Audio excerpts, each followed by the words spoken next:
Jonathan Edwards' legacy has shifted greatly over the past 300 plus years. Like many things in history, the truth and facts are sometimes determined by those who are empowered to access and interpret it, coupled with the popular trends of thought at any given time. Edwards' legacy was no different.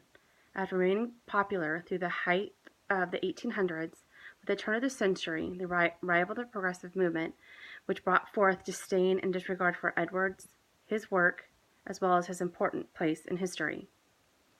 With dedicated work of many at Yale University as well as abroad, the works and thought of Edwards have been carefully compiled and made available so that anyone could read for themselves his work and come to conclusions on their own interpretations.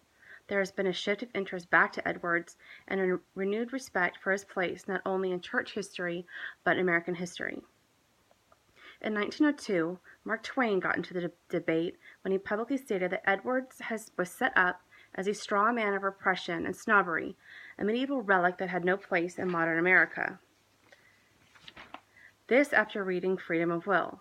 Many during this time believed that the revival was not as influential as reported by Edwards and Whitefield, turning these men into figures of hellfire preachers, which was out of context and unfair to these men's legacies. The shift returning to the acknowledgement of Edwards and his contemporaries beginning in mid-20th centuries, where renewed interest in Edwards' writings emerged. Some have claimed that the reason for this was due to the return to God because of the atrocities of World War I and World War II, which took place during this time. For the explanation for the return interest in Edwards is due to Perry Miller, of Harvard historian, whose book acclaimed by the New York Times Book Review, which launched Edwards' renaissance into the present day. Edwards' legacy can be found in many spheres within the modern-day religious and academic practices. There has been an evident resurgence in Edwards and his theology.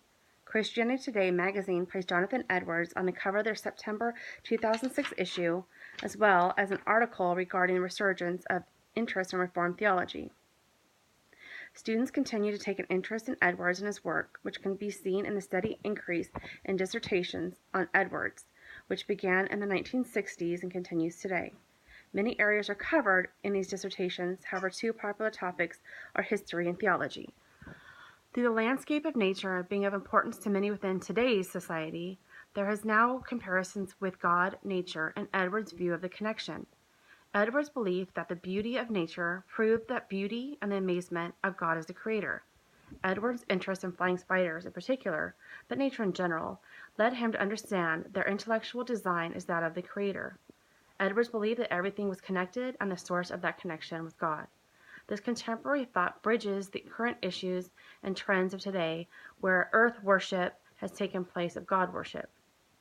To return to biblical principles and the desire of many in today's society to stop the moral decline seen within the nation has had a strong presence with the church and religious communities.